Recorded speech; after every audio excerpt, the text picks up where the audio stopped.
Olá pessoal, sejam bem-vindos à nossa aula de número 7, onde vamos estudar o capítulo 6 do livro do Apocalipse. Nós estamos indo capítulo a capítulo, ok? Não esqueçam de compartilhar, de se inscrever no canal, para que esse canal possa atingir mais e mais pessoas e com as doutrinas do Evangelho, ok?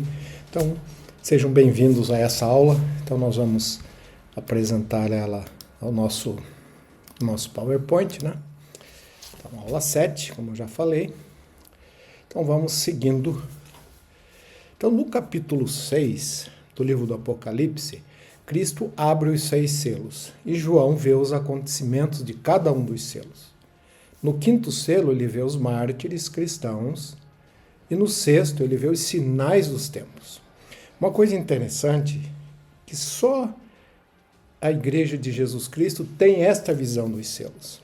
O mundo nem sabe que são esses selos, mas nós, por revelação moderna, o profeta Joseph Smith e outros, nós sabemos o que são esses selos, ok? Então, eles são representados, os 4 primeiros, por 4 cavalos, chamados cavalos, o cavaleiro do Apocalipse, tá?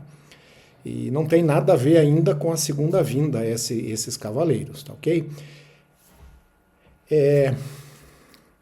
No verso 1 diz assim: E havendo o cordeiro aberto um dos selos, olhei e ouvi um dos 4 animais que dizia como com voz de trovão, vem e vê. Então aqui, o Cordeiro de Deus, que é o Salvador Jesus Cristo, era o único que poderia abrir os selos. Então, foi convidado para que João fosse e visse. Na revelação da seção 77 de Doutrina e Convênios, lemos o seguinte: a pergunta que o profeta fez: o que devemos entender pelos 7 selos com que o livro estava selado? A resposta foi: devemos entender que o primeiro selo contém as coisas dos primeiros 1000 anos, assim como o segundo as coisas dos 1000 anos seguintes, e assim por diante até o 7º. Então está explicado, cada selo era um milênio da existência da Terra. Tá, claro, foi resumido com alguns eventos ou com as coisas principais de cada milênio, né? Então isso que nós vamos ver hoje um pouquinho. E ainda, diz assim lá: E então o primeiro anjo tornará a soar sua trombeta aos ouvidos de todos os viventes e revelará os atos secretos dos homens e as obras grandiosas de Deus no primeiro milênio. Isso está lá em Doutrina e Convênio. Então, note que vai ser revelado a todos os homens, tanto os atos secretos, as coisas que os homens planejaram para interferir no plano de Deus, para destruir as pessoas, para fazer guerras, assim como os atos grandiosos de Deus nesse primeiro milênio. E então o segundo anjo soará sua trombeta e revelará os atos secretos dos homens e os pensamentos e intentos de seu coração e as obras grandiosas de Deus no segundo milênio. Perceba aqui que ele diz que revelará os atos secretos, até os pensamentos e intentos do coração, de homens, às vezes inescrupulosos, que a gente conhece ao longo da história. E assim por diante, ele diz ali: até o 7º selo soe o 7º anjo soe sua trombeta, e ele colocar-se-á sobre a terra e sobre o mar, e jurará, pelo nome daquele que se assenta em seu trono, que o tempo já não existe. O tempo, como nós contávamos, já não existe mais. E Satanás, aquela velha serpente que é chamada Diabo, será amarrada e não será solto pelo espaço de 1000 anos. E aí, então, iniciará o milênio propriamente dito, quando Satanás vai estar preso e não vai interferir durante o milênio, ok? Então, o primeiro selo vai do ano 1 até o ano 1000, ou seja, do ano 4000 a.C. até o ano 3000 a.C. Então, vai desde Adão até a época de Enoque, aproximadamente, que viveu mais ou menos, no ano 3017 a.C. Lá no verso 2, então, nós encontramos assim. Está escrito: E olhei, e eis que um cavalo branco, e o que estava sentado sobre ele tinha um arco, e foi-lhe dada uma coroa, e saiu vitorioso para que vencesse. Então, aqui já mostra o primeiro cavaleiro, que estava montado num cavalo branco e tinha um arco. Então, lembra, é do ano 0 ao 1000 ou do 4000 ao 3000. Nós vamos fazer uma sequência para dar os 7000 anos. O elder Bruce Armacon, que identificou o cavaleiro do cavalo branco como sendo Enoque, que era um líder que conduziu o povo de Deus. Lembra que Enoque conduziu guerras e venceu, e o povo se tornou tão santo que eles foram transladados, né? Nós conhecemos essa história, tá? Então, o primeiro cavaleiro era Enoque, o arco, significando, né? Nós vamos ver agora. Então, foi-lhe dada uma coroa e saiu vitorioso. Essa coroa pode significar a coroa da vitória, pois ele saiu vitorioso na luta contra os que atacavam Sião. Nós lemos que e tão grande era a fé que possuía Enoque, que ele conduziu o povo de Deus e seus inimigos saíram para batalhar contra ele, e ele proferiu a palavra do Senhor, e a terra tremeu, e as montanhas fugiram. Sim, de acordo com sua ordem, e os rios de água desviaram-se de seu curso, e o rugido dos leões fez-se ouvir no deserto. E todas as nações temeram grandemente, tão poderosa era a palavra de Enoque, e tão grande era o poder da linguagem que Deus lhe dera. Subiu também uma terra das profundezas do mar, e tão grande era o temor dos inimigos do povo de Deus, que eles fugiram e foram para longe, para a terra que subira das profundezas do mar, e os gigantes da terra também foram para longe, e caiu uma maldição sobre todo o povo que lutava contra Deus. Isso está registrado lá em Moisés 7, 13 a 15, no livro de Pérola de Grande Valor, ok? Então, um pouquinho mais. Essa coroa também pode significar uma coroa de rei, pois Enoque passou a ser o governante de Sião. Assim também pode significar uma coroa de glória, pois ele, assim como seu povo, foram transladados para os céus para serem um povo justo, e todos os seus habitantes, por sua dignidade, atingiram a condição para serem exaltados na presença do Senhor. Lemos em Doutrina e Convênios, e os que a receberem com fé e agirem retamente, receberão uma coroa de vida eterna. Ok? Então, vimos já o primeiro cavaleiro, como Enoque, e esse arco pode ser o arco-íris, né, também, que é uma representação do convênio que o Senhor fez com Enoque. Ok? Lá nos versos 3 e 4, lemos o seguinte: E havendo aberto o segundo selo, ouvi o segundo animal dizendo, vem e vê, e saiu um cavalo vermelho, e ao que estava sentado sobre ele foi dado que tirasse a paz da terra, e que se matassem uns aos outros, e foi-lhe dado uma grande espada. Então, aqui nós já estamos falando agora sobre o segundo milênio de existência da Terra, ok? Lá do ano 1000 a 2000, ou seja, do ano 3000 a.C. a 2000 a.C. Essa era a época de Noé, ok? Perceba que cor do cavalo vermelho, cor do fogo e também de sangue, João não identifica o cavaleiro, mas provavelmente pode ser Satanás, ou alguém influenciado por ele com sua astúcia e poder maligno, dominou o coração dos homens e os incita à guerra e ao derramamento de sangue. Né? Podemos ver isso lá também em Moisés, alguma coisa. Qual era a função dele? Tirar a paz da terra, através de guerras e derramamento de sangue. Então, nesse período, as pessoas se tornaram tão iníquas que o Senhor não teve escolha a não ser destruir a todos, exceto Noé e sua família através do dilúvio. A iniquidade era tanta, né? E viu o Senhor que a maldade do homem se multiplicara sobre a terra, e que toda a imaginação dos pensamentos de seu coração era só má continuamente. Parece que estamos vivendo uma época um pouco parecida, não é? A terra, porém, estava corrompida diante da face de Deus, e encheu-se a terra de violência. E viu Deus a terra, e eis que estava corrompida, porque toda a carne havia corrompido o seu caminho sobre a terra. Então disse Deus a Noé, o fim de toda a carne chegou perante a minha face, porque a terra está cheia de violência, e eis que os desfarei com a terra. E a gente conhece o resultado, onde tivemos o dilúvio. A Escritura ainda diz que foi dada a esse cavaleiro uma grande espada, símbolo de guerra e derramamento de sangue que ocorreu nesse segundo milênio. A própria terra, né, irmãos, como um servo vivo, lamentou a maldade dos homens. E a Escritura diz, e aconteceu que Enoque olhou a terra, e ele viu uma voz que vinha de suas entranhas, dizendo, ai, ai de mim, a mãe dos homens, estou aflita, estou fatigada por causa da iniquidade dos meus filhos. Quando descansarei, serei purificada da imundície que saiu de mim. Quando me santificará o meu Criador, para que eu descanse e a retidão permaneça sobre minha face por algum tempo. Sabemos, né, por revelações, que a Terra é um ser vivo. E um dia ela vai passar por uma transformação, né? Na verdade ela já passou, né? Quando ela foi criada era um estado terrestrial, não havia morte sobre a Terra, né? Nós vemos Adão e Eva viviam no paraíso. Depois da queda ela se tornou um mundo decaído.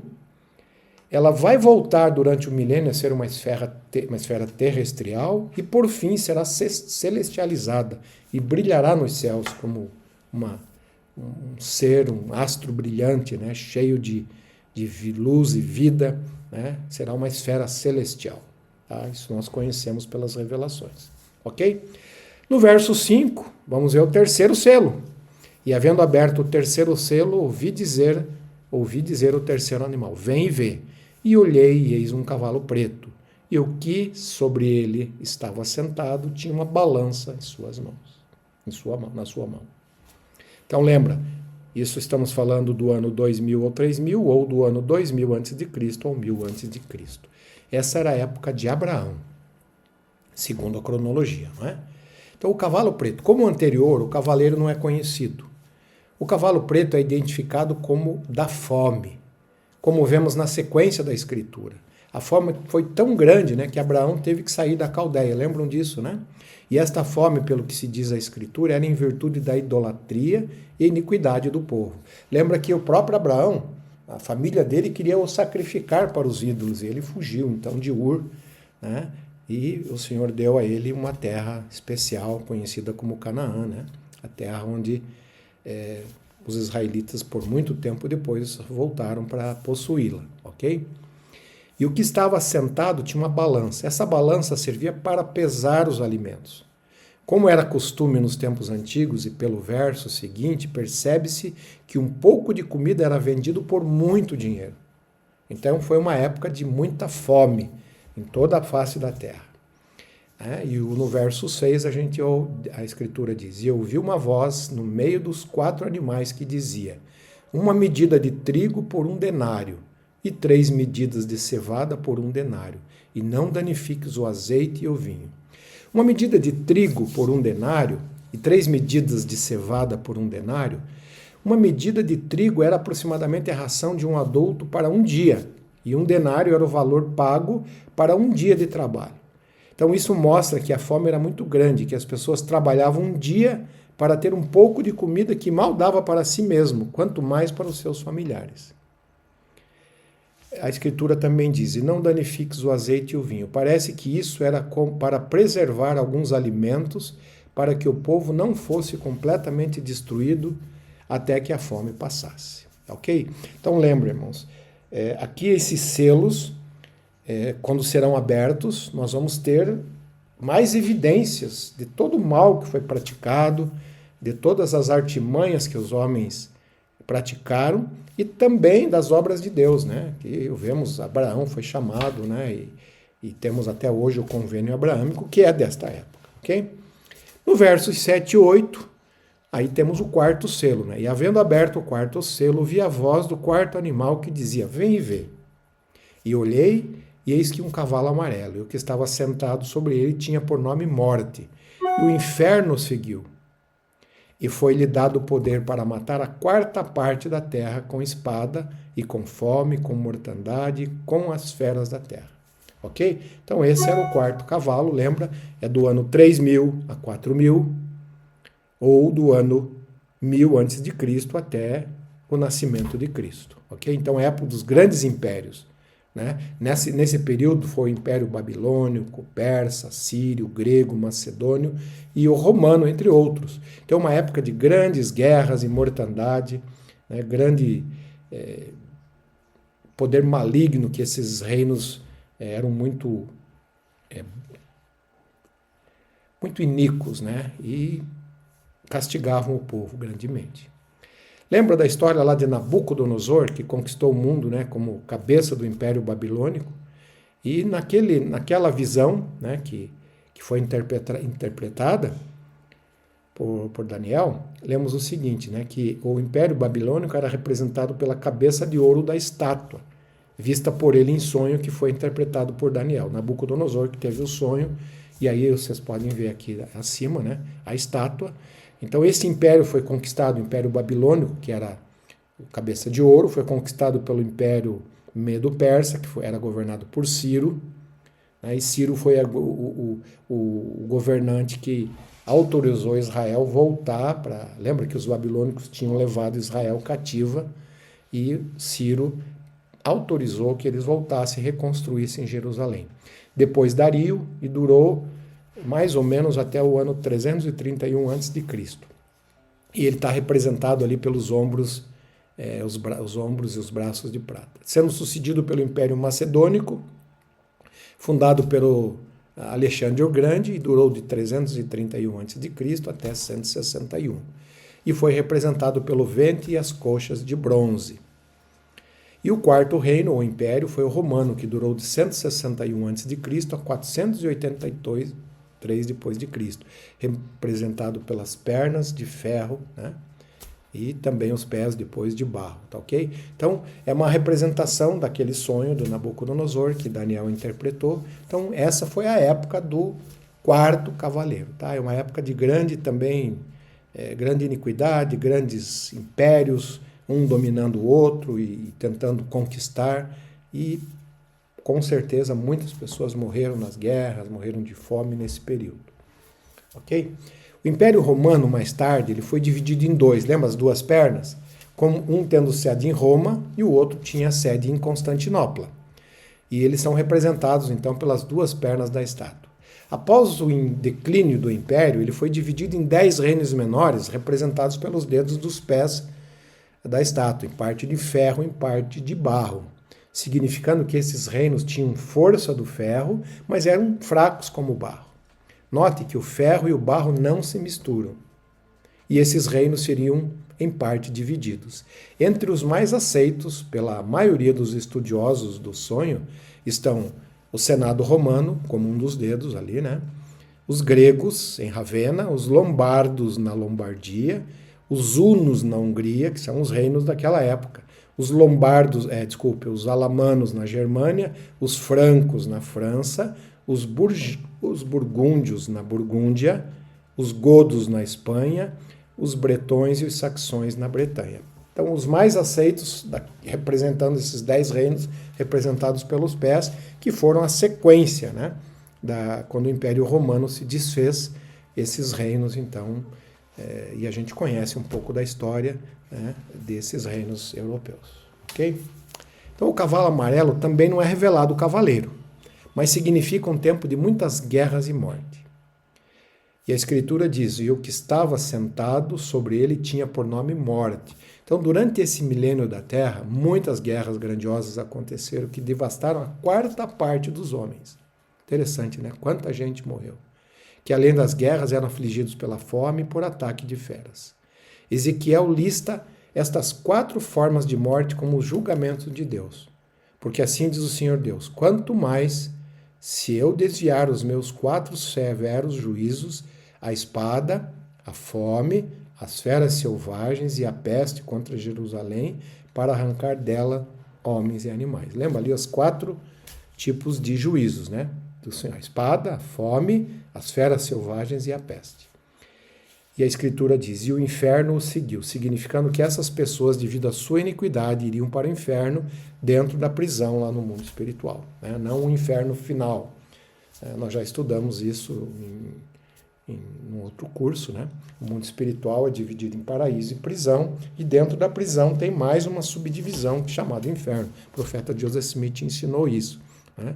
O livro de Mórmon fala sobre isso, né? As Escrituras falam sobre isso. Mas a gente trata tudo como prisão, mas lembra que tem uma parte que é chamada inferno, onde lá o Satanás reina e governa, né? Nesse lugar no mundo espiritual. Parece, Pelo que se sabe que os missionários no mundo espiritual não têm acesso a essas pessoas lá no inferno, dentro do mundo espiritual, ok? No verso 9, então, e havendo aberto o quinto selo, vi debaixo do altar as almas dos que foram mortos por causa da palavra de Deus e por causa do testemunho que deram. Lembra que agora nós estamos falando do ano 1 ao ano 1000 depois de Cristo. É a época de Jesus Cristo e dos mártires. A gente conhece a história, né, dos cristãos que foram mortos, perseguidos, até que se estabelecesse uma igreja que se dizia cristã, ok? Então nós vemos isso, então ela é representada por o quinto selo. E a Escritura diz: vi debaixo do altar as almas dos que foram mortos. Altar do sacrifício significando a perseguição que os cristãos sofreram após a morte de Cristo e o estabelecimento de sua igreja. A história registra essa perseguição de milhares foram mortos e perseguidos devido ao seu testemunho do Salvador Jesus Cristo, ok? Então esse foi o quinto selo.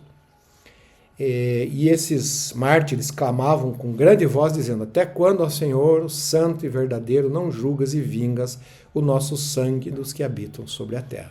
Então isso é a alma daqueles homens, daqueles mártires, pedindo a Deus que vingasse o sangue deles, ok? Então o profeta Moroni, lá no livro de Mórmon, ele usou a mesma expressão ao falar da justiça que os justos pleiteiam perante o trono de Deus. E ele diz: acontecerá um dia em que o sangue dos santos clamará ao Senhor. Essa petição dos mártires, inclusive Joseph e Iron, permanecerá até que todos os iníquos sejam julgados por ocasião de sua vinda. Onde o joio é colhido, queimado no fogo, assim será na consumação deste mundo ou da destruição dos iníquos. Irmãos, lembra que todos terão que prestar contas ao Senhor. E esses iníquos também terão que prestar contas ao Senhor. E aí a Escritura diz lá: e durante a segunda vinda os iníquos serão literalmente queimados, os que estiverem vivos naquela época. Literalmente queimados, e não poderão permanecer na terra, porque ela será uma esfera terrestrial, a situação que existia antes da queda. O Senhor disse: porque a hora está próxima, e logo vem o dia em que a terra estará madura, e todos os soberbos e os que praticam iniquidade serão como restolho. Restolho é aquele milho que não serve para nada, né? que não produziu, só palha e o sabugo, e os plantadores queimam isso, né? para se desfazer daquilo. E ali diz: e queimá-los-ei, diz o Senhor dos Exércitos, para que não haja iniquidade sobre a terra. Então, estes irão para o mundo espiritual, né, irmãos? E lá permanecerão até que tenham pago o preço exigido pelos seus pecados. Na verdade, os pecados foram pagos pelo Salvador, mas eles terão que pagar o preço da mudança, né, segundo o Elder Boyd Kipak. Então, presta atenção, irmãos, que é uma queima literal. Porque a terra vai passar desse estado celestial, onde qualquer um pode viver, a iniquidade pode imperar, para um estado terrestrial, onde não pode haver iniquidade. Eu não sei como serão essas mudanças, mas parece que vai ter muito calor, porque vai queimar aqueles que não estiverem vivendo pelo menos a lei terrestrial, ok? Então, eles serão literalmente queimados. Lá no verso 11, diz assim: deram-lhes a cada um vestes brancas e compridas, daqueles mártires. E foi-lhes dito que repousassem ainda um pouco de tempo, até que também se completasse o número de seus conservos e seus irmãos que haviam de ser mortos como eles. Eles não eram os únicos mártires, nem foram os únicos. Antes dele teve mártires, depois deles continuaram tendo mártires e continua tendo mártires até o dia de hoje, né? Tivemos quantos mártires no começo da história da igreja, inclusive também mártires reformadores ou aqueles que se opuseram à doutrina de Cristo pregada pela aquela igreja que dominava, né, durante muitos anos. E então temos muitos mártires, inclusive talvez os mais recentes, não sei, mas dessa nossa geração, Joseph e Iron foram mártires também, né? Ok? Vestes brancas, né, irmãos, que foi dada a esses, é símbolo de pureza e limpeza, pois foram limpos pelo sangue da expiação de Jesus Cristo. vestes de glória que o próprio Salvador e seus anjos usam. Então esse é o significado das vestes brancas. É como se fosse uma maneira de mostrar que eles estão limpos, purificados e irão para o reino celestial. E se repousassem ainda pouco de tempo, conforme ensinado por Alma, e então acontecerá que o espírito daqueles que são justos será recebido num estado de felicidade que é chamado paraíso, um estado de descanso, estado de paz, onde descansará de todas as suas aflições, de todos os seus cuidados e tristezas. Aqui vale um parênteses, né? Lembra, o mundo espiritual, para onde nós vamos depois que nós morremos, é dividido em paraíso e prisão. Os justos serão recebidos nesse estado de paraíso, que é o estado de felicidade. Não existe provação mais lá. Satanás não tem acesso a esse lugar. Ali é só progresso, só alegria, né? Quanto que na prisão as pessoas ainda serão tentadas pelo diabo, porque os missionários estarão pregando a eles. E lembra, outra doutrina importante, o mesmo Espírito que, quando deixamos essa terra, é o mesmo que estará do outro lado. Então, se eu não acredito em Jesus Cristo aqui, eu vou chegar lá do outro lado não acreditando também. Talvez a única coisa que mude é que aquelas pessoas que não acreditam que tem uma vida depois dessa vão ver que tem uma vida depois dessa. Mas as pessoas lá vão continuar com suas crenças e precisarão receber o Evangelho de Jesus Cristo. E missionários são enviados a eles. E Satanás está lá para dizer, não acredite no livro de Mormon, Joseph Smith, nos profetas, nesses missionários. E eles ainda terão que provar, né? E por isso fazemos a obra vicária nos templos, para que quando esses que estão na prisão aceitem o Evangelho plenamente e recebam as ordenanças, eles passam para esse estado de descanso que é o paraíso. E eles estão lá, então, clamando para que nós possamos fazer esse trabalho por eles, porque muitos já aceitaram o Evangelho. E ficam na dependência de que nós aqui na Terra possamos fazer e nos tornarmos salvadores desses nossos irmãos, ok? Elder Christofferson, ele disse assim, deixa eu tomar uma aguinha aqui. Ele diz assim, mas para isso precisamos confiar no tempo do Senhor e não ser como os israelitas que se queixaram do Senhor. Vós dizeis, inútil é servir a Deus, que nos aproveita termos guardado os seus preceitos e andarmos pesarosos diante do Senhor dos Exércitos? Ora, pois nós reputamos por bem-aventurados os soberbos, também os que cometem impiedade se edificam, também tentam a Deus e escapam. Então aqueles que temem ao Senhor falam um com o outro. O Senhor atenta e ouve. E há um livro de recordações escrito diante dele para os que temem ao Senhor e para os que se lembram do seu nome. E eles serão meus, diz o Senhor dos Exércitos. Naquele dia que farei deles minha propriedade, poupá-los-eis como um homem poupa seu filho que o serve. Então voltareis e vereis a diferença entre o justo e o ímpio, entre o que serve a Deus e o que não serve. Então, aqui está em Malaquias isso, né? Parece que os filhos de Israel estavam se queixando, dizendo, puxa, a gente guarda os mandamentos, faz tudo certinho, e quem progride são os iníquos. E nós aqui, às vezes, não progredimos tanto quanto eles. E o Senhor, então, diz, calma, vai chegar o tempo em que aqueles que servem ao Senhor serão recompensados de uma maneira inigualável pelo Senhor. Ok? Podemos ter esses pensamentos no dia de hoje, né? A iniquidade impera, parece que os iníquos progridem e nada acontece, mas o Senhor está registrando tudo lá. Tudo registrado nos céus. O Elder, então, Christofferson, dos 12, afirmou, com confiança testificamos que a expiação de Jesus Cristo já previra todas as privações e perdas daqueles que se voltam a Ele. E no final vai compensá-los. Ninguém está predestinado a receber menos de que tudo que o Pai tem para os seus filhos. Então essa é uma garantia, né, irmãos, que qualquer perda do justo será um dia recompensada. E sabe-se que o Senhor recompensa infinitamente maior do que qualquer outra pode recompensar. Ok? Lá no verso 12. E havendo aberto o sexto selo, olhei e eis que houve um grande tremor de terra, e o sol tornou-se negro como um saco de cilício, e a lua tornou-se como sangue. Lembra, esse é do ano 5000 ao 6000, é a época em que estamos vivendo. Esse selo representa o sexto milênio da existência física da Terra. Vai do ano 1000 depois de Cristo até o ano 2000. É a nossa época, né? Parece que esses eventos são muito próximos do final, né, do sexto milênio da Terra, ok? Ele diz que haveria um grande tremor de terra. Terremotos são uma das maneiras que o Senhor chama ao povo ao arrependimento.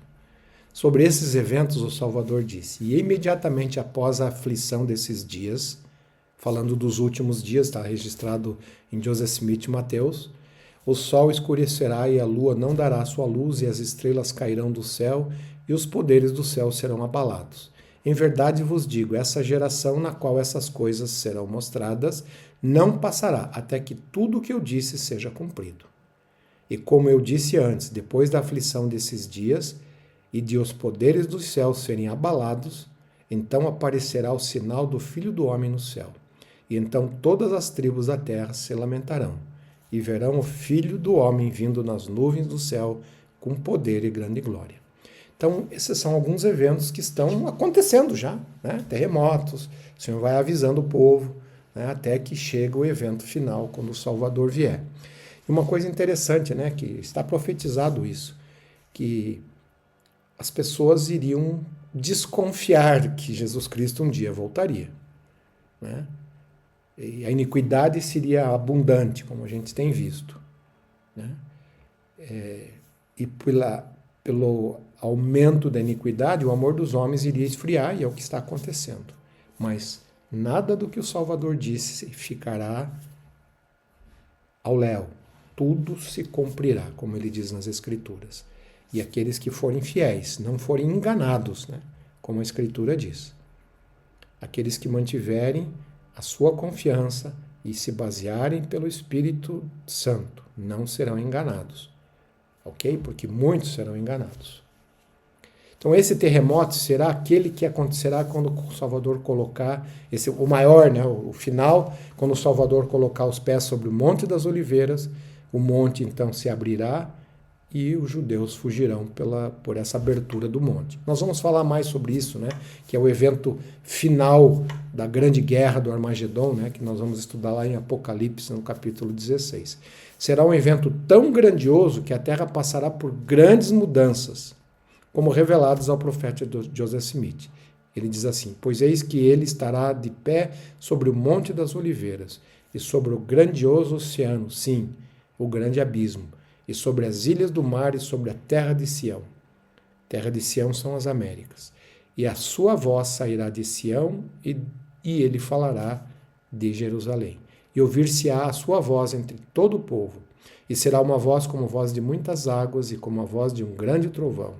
E ele abaterá as montanhas, e não se acharão os vales. E ele ordenará o grande abismo, e este será empurrado para os países do norte, e as ilhas se tornarão uma só terra. E a terra de Jerusalém e a terra de Sião voltarão para o seu próprio lugar, e a terra será como era antes da sua divisão. A gente vai falar mais propriamente sobre isso, né, que é a época da Pangeia, onde a terra, na verdade, quando a terra foi criada, pelo que as escrituras dizem, era uma parte terra, tudo, e uma parte água, né? E depois, lá nos dias de Peleg, houve essa divisão, então muitas terras se separaram, e isso vai um dia voltar a ser como era antes, e nós vamos ver isso durante o milênio. Tá? Nós vamos falar mais sobre isso em outra aula, ok? O sol tornou-se negro como saco de cilício. Em Doutrina e Convênios nós lemos: mas eis que vos digo que antes que venha o grande dia, o sol escurecerá e a lua tornar-se-á em sangue, e as estrelas cairão do céu, e haverá maiores sinais acima do céu e embaixo na terra. Está em Doutrina e Convênios 29. Quando esse grande terremoto acontecer, imagine os grandes deslocamentos de terra, poeira, fumaça que cobrirão a terra, que será difícil ver a claridade do sol. Aí ele fala que a lua se tornará como sangue. Note que a lua se tornará como sangue da cor de sangue, ou seja, avermelhada na visão dos homens sobre a terra.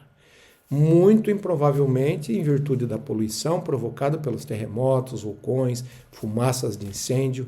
Né? Já vemos em algumas épocas de grande poluição a lua, também o sol ficarem em um tom mais avermelhado. Imagina-se que foi isso que João viu e descreveu em seu relato, ok? Não temos muito mais informações a respeito desse sinal. O presidente Russell M. Nelson, nosso profeta, ele disse: nosso Salvador e Redentor Jesus Cristo realizará, isso ele disse em 2018 na conferência, realizará algumas de suas obras mais poderosas no período entre agora e quando ele vier novamente. Veremos indicações milagrosas de que Deus, o Pai, seu Filho Jesus Cristo, presidem esta igreja com majestade e glória. Mas nos dias que estão por vir não será possível sobreviver espiritualmente sem a orientação, a direção e o consolo e influência constante do Espírito Santo. Essa foi uma advertência do nosso profeta. Eu acho que a construção de muitos templos é uma dessas coisas grandiosas que temos visto. Vocês já imaginaram, irmãos, quantos templos, né? No Brasil nós já temos 10 dedicados, tem mais 8 ainda que serão construídos e virão mais. Porque essa é a obra do milênio, será a obra dos templos, para que todos possam receber as suas ordenanças. E nós vamos ver outras coisas grandiosas, como o presidente Nelson tem falado aí, ok? Então vamos aguardar. Lá no verso 13, dizia: as estrelas do céu cairão sobre a terra, como quando a figueira lança de si os seus figos verdes, abalada por um vento forte. As estrelas do céu cairão sobre a terra. Em Doutrina e Convênios, o Senhor falou ao profeta Joseph Smith sobre esse assunto. Ele disse: pois pouco a terra estremecerá e cambaleará de um lado para o outro como um homem embriagado. E o sol esconderá a sua face e recusará a sua luz. E a lua será banhada em sangue. E as estrelas tornar-se-ão muito zangadas e lançar-se-ão para baixo como o figo que cai da figueira. Isaías profetizou que todo o exército do céu se dissolverá e o céu se enrolará como um livro e todo o seu exército desvanecerá como desvanece a folha da vide e da figueira. O Elder McConkie, ele declara que alguns meteoros celestes ou outros objetos, parecendo estrelas, cairão na Terra. Este evento será tão grandioso e sem precedentes que faltaram palavras aos profetas para descreverem. É o que temos, né? Não sabemos exatamente mais sobre esse assunto, né? Mas é o que temos aí. Ok? Então não vamos ficar conjecturando o que a gente não tem informações das Escrituras e nem dos profetas. No verso 14 dizia: o céu retirou-se como um livro que se enrola e todos os montes e ilhas moveram de seu lugar. Tá? Tem uma figurinha ali que alguém fez, né? Da Pangeia, onde tudo será terra e o resto água e mar, né? Ok? Nós vamos ver mais sobre isso. Essa expressão, né, retirou-se como um livro que se enrola, é a mesma usada por Isaías quando afirmou: e todo o exército dos céus se desfará e os céus se enrolarão como um livro, e todo o seu exército cairá como cai a folha da vide. Também lemos lá em 2 Pedro que o dia do Senhor virá como ladrão de noite, no qual os céus passarão com grande estrondo e os elementos ardendo se desfarão, e a terra e as obras que nela há se queimarão. Provavelmente João aqui estava se referindo às grandes mudanças que vai acontecer na Terra, né, para transformá-la numa esfera terrestre, onde não vai haver morte, como conhecemos hoje, né, as pessoas vão viver até os 100 anos e vão só ser transformadas num piscar de olhos. Esses eventos, né, que todos os montes e ilhas se moverão dos seus lugares, estão relacionados ao grande terremoto que fará, que nós vamos falar mais dele lá no capítulo 16, né? Esse grande terremoto fará com que a Terra volte a ser como era antes da sua divisão. Lá no verso 15 diz assim: e os reis da terra, e os grandes, e os ricos, e os tribunos, e os poderosos, e todo servo, e todo homem livre se esconderam nas cavernas e nas rochas das montanhas. João aqui lista 7 categorias de pessoas. 7, lembra? É um símbolo de totalidade. incluindo todos os tipos de pessoas, ricos, os de classe média, os mais pobres, todos serão afetados pelos cataclismos que antecederão a segunda vinda. Parece que essas pessoas são os iníquos, né? Percebem que, pela atitude delas de se esconderem da presença do Senhor, né? E lemos no verso, né? Que nós lemos no verso seguinte, né? Que diz assim: e diziam aos montes e aos rochedos, caí sobre nós, escondei-nos do rosto daquele que está sentado sobre o trono e da ira do Cordeiro. Parece que eles vão sentir que eles são totalmente indignos de estar na presença do Salvador e vão querer se esconder de qualquer maneira, mesmo que uma montanha caia sobre eles. Né? Aí a gente coloca ali que os iníquos ficarão tão assombrados e reconhecerão a sua iniquidade que desejarão sumir da presença do Senhor. Lembro as mesmas palavras em Lucas que diz sobre os iníquos: e então começarão a dizer aos montes, caí sobre nós, e aos outeiros, cobri-nos. E nas revelações modernas lemos, eis que a vingança cairá rapidamente sobre os habitantes da terra. Um dia de ira, um dia de queima, um dia de desolação, de pranto, de luto e de lamentação. E como uma tormenta cairá sobre toda a face da terra, diz o Senhor.